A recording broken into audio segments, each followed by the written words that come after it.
Say it again. Oh, wait, one more. Basket Weaving 101. Yeah, identify Okay. yourself. By Mary Ridge. And the date. 9/14, I think. 09.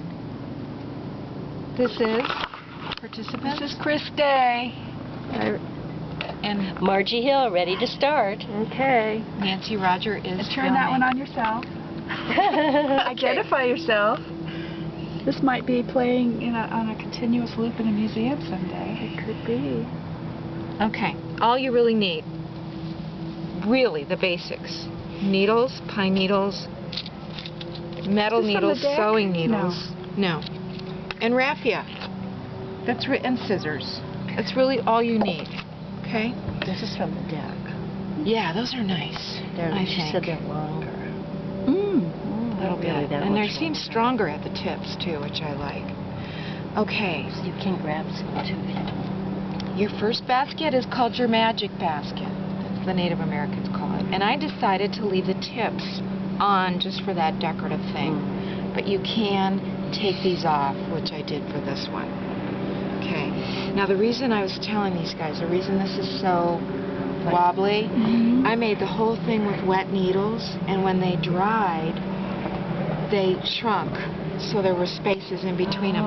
I also think I didn't know how to make a tight basket. You know, the second time you do it, you learn how to make it. So wouldn't this become tighter as it dries? Well, if things get smaller, you know, there's more space I believe in between you. them. Yeah. Okay. So when I you, see. Yeah.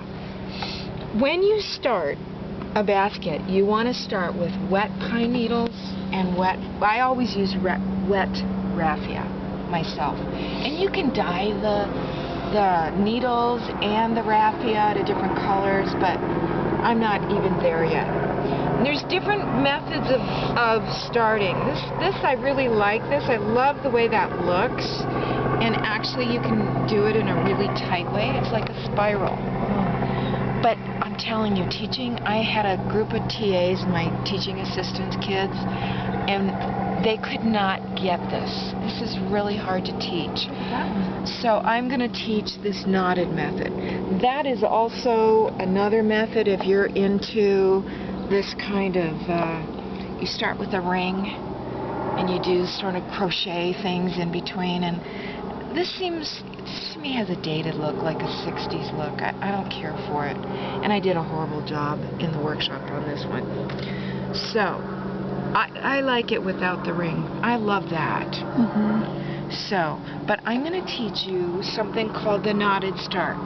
So, I think that it's easier, and you can determine yourself. Like, I like working maybe with this size needle, which is not as big as that, but I think for my kids I'm going to have them use that really big needle. So take a needle, whichever one you're comfortable with.